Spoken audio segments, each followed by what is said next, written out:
Ah, Christmas time. Wonderful, isn't it? Some even say it's the most wonderful time of the year.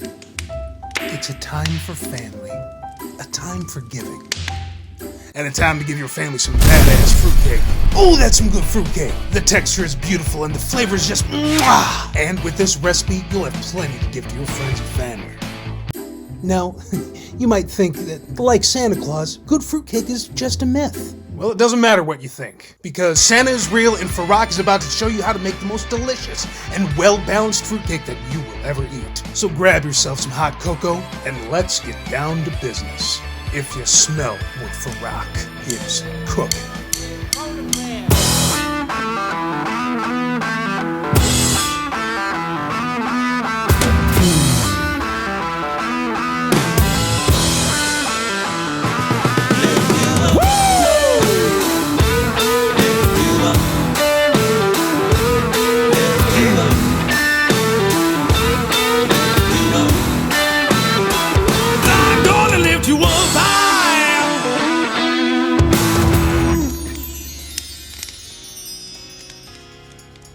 We're going to start off by candying our own citrus rinds. We're going to use some oranges, some limes, and some lemons, and gonna be good. The first thing we need to do is remove the rind. You could stand it on end and use a paring knife to remove the rind, but doing so can leave a lot of that white, bitter pith in there, which really pisses me off. So I prefer to cut mine in half. This allows you to move your knife down in one smooth motion, making it easier to remove the rind without having to remove the pith afterwards. Now you can start removing the rind if you want and save the meat for a snack, but I like to juice my citrus before removing the rind to use that juice in other dishes. Citrus is an acid, just like vinegar, and using acid in cooking is less about changing the flavor and more about enhancing or balancing the flavor of whatever you're cooking. Check out the sauce in my Squash Benedict video to see an example of what I'm talking about. Now, speaking of pith and vinegar, if there's any pith left over, put the rind down, take a paring knife, and carefully use a sawing motion to remove the pith. Little sawing motions give you greater control just in case you slip. Whoop! See? Told you so. Once you've removed all the pith, tell it to pith off and give your rind a good rough chop. When you're done with the grind of removing your rind, bring a pot of water to a boil and boil those rinds for 15 minutes, 3 separate times for a total of 45 minutes to burn out the bitterness. Or you could be a rascally little goofball and buy them at a store. What? Only 9 left? Gee, better hurry. Now it's time to candy up our rinds. We're going to use equal parts rinds, sugar, and water. In this case, it'll be 4 cups each. To start, pour your water and sugar into a pot, mix it up. Wonder where the hell this rind came from? Realize in editing that it was on the back of the spoon, turn it on high, and wait until the sugar dissolves. What's that, boy? You're excited for the candied rinds? Alright, okay, calm the down, alright. Once the sugar is dissolved and the liquid is boiling, add your rinds, mix them up, and turn the heat down to medium-low or 225 degrees Fahrenheit with a candy thermometer, and wait until it's reduced to a nice, silky syrup. Then scoop and strain out the liquid from the rinds and put them into a bowl or lay them out on a sheet of parchment paper, which I forgot to film, sorry. Now, I accidentally overdid mine, which gave it a richer flavor, but it also made the sugar coating grainy and gristly when it all cooled. To fix this, put your rinds in a pot with a little bit of hot water and repeat the reduction process, keeping a closer eye on it this time. Hey! Don't steal that. We already have plenty of stolen ingredients. Like, comment, subscribe. We're going to use a half cup of dried cranberries, 3/4 cups gold raisins, 3/4 cups of regular old raisins, the grated zest of a whole lemon and lime, 4.5 teaspoons of yeast we'll be putting in a half cup of warm water, 1 cup of our candied citrus rinds, 1/4 cup amaretto, 1 teaspoon vanilla extract, 1.5 cups of warm milk, 1 pound of unsalted room temperature butter, 1 teaspoon of salt, 4 large eggs, 1 3/4 cups of chopped almonds and cashews, half a teaspoon of nutmeg and 1 cup of sugar I forgot to put in the shot, and 8.5 total cups of flour. Now I know this is a lot of ingredients, but steel yourself because this Stollen will steal your heart. First we're going to mix our yeast and water together and wait for 3 to 5 minutes or until this yeast has dissolved. We need to add flour and milk, so I'm switching to a larger bowl.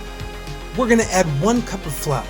The best way to do this is by using a spoon to scoop your flour into a measuring cup and then scraping off any excess flour with a flat knife or a dough scraper. Doing this gives you a more accurate measurement of your flour. If you just stuck your cup into the flour, it would just compact and you'd have way more than you'd need. Then add your milk, mix it on up, and wait for 10 to 15 minutes or until it starts to foam up. Next, we need to start working with our nuts. And our fruit, I guess. Add half a cup of flour to each bowl and mix them on up. Doing this will prevent the fruit and nuts from sinking to the bottom of your loaf. This ain't no fruit at the bottom yogurt, and nobody wants their nuts to sink. So be the man or woman of the hour and coat your fruits and nuts in flour. Now it's time to get creamy. Add your pound of butter to a bowl and start beating it hard. Then mix in your sugar into the cream. Add the zest, salt, nutmeg, vanilla, and amaretto. And mix that all around for a minute before adding your eggs. Add 2 eggs at a time to make sure that they are fully incorporated, without completely beating the shit out of them. Next, we need to add our yeast and leftover flour to our wet ingredients. Mix in the yeast, then add your flour in batches and mix it with a spoon until there isn't much loose flour left over. Then get your hands in there all nice and deep like to more thoroughly incorporate that flour. Once everything's nice and squishy, it's time to start adding our fruit and nuts. Now, I forgot to add my rinds in earlier, so if you forget something, just mix it in with your other floured ingredients and start mixing it into your dough. The best way I've found to do this is by digging your hand into the bottom and pulling up the dough, folding it back on itself. This is a good way to gently incorporate all these ingredients without overworking your dough. If you overwork it, it's going to be tough and that's not going to be too good. Once it's all mixed, we need to let the dough rise. So split the dough into 2 separate bowls. It takes a little less time for 2 smaller sets of dough to rise than it does for 1 big one to rise.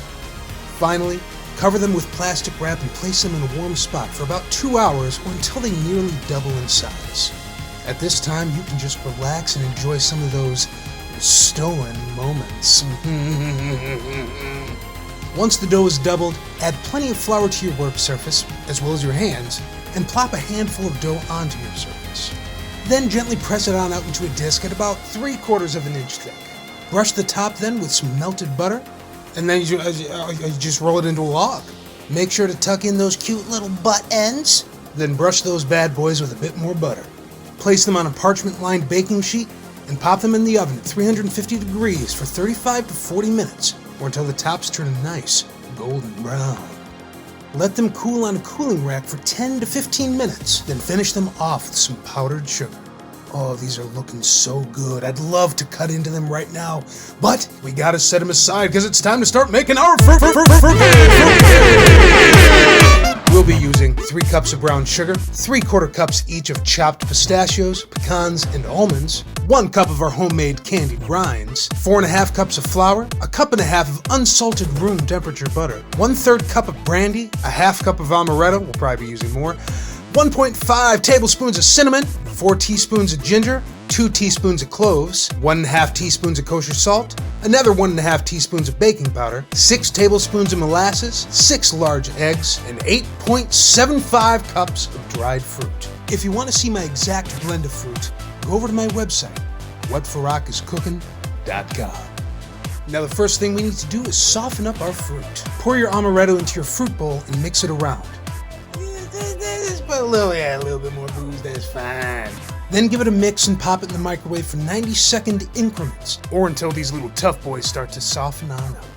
Cover the fruit in plastic wrap, pressing the plastic wrap all the way down to keep in the moisture, and set it aside until we're good and ready for it. For the dry ingredients, grab a bowl and add the flour, cinnamon, ginger, cloves, salt, and baking powder, and give it a little old whiskeroonie. And that's it, on to the wet ingredients. Just like with our Stollen, we're going to add our butter to a bowl and use our hand mixer to cream the butter and beat in the sugar. And this time it's some of that tasty brown.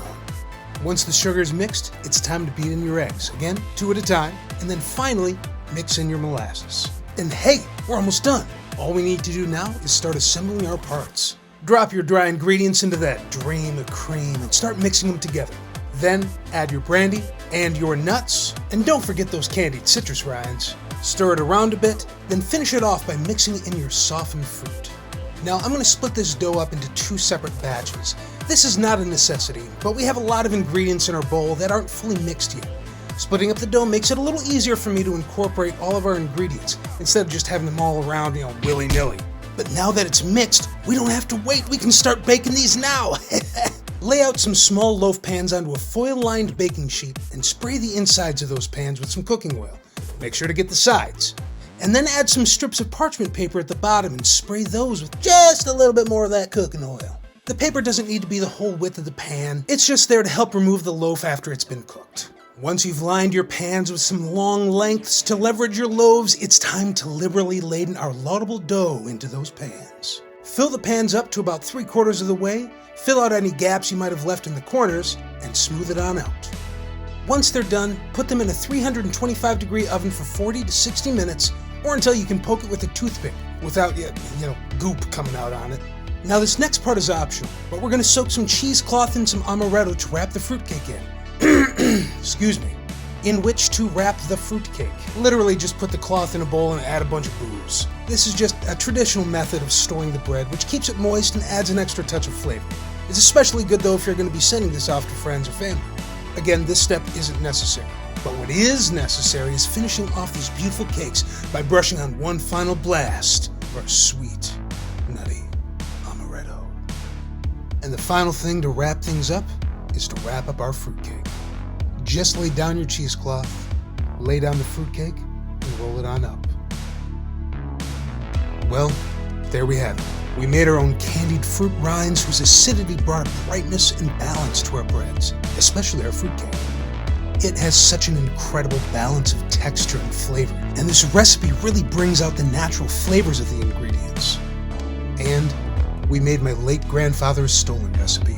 This is something he would make for my entire family every Christmas, and I wanted to carry on the tradition. For those of you missing loved ones this year, carry on the traditions that mean most to you. So Merry Christmas, and have a happy holiday season.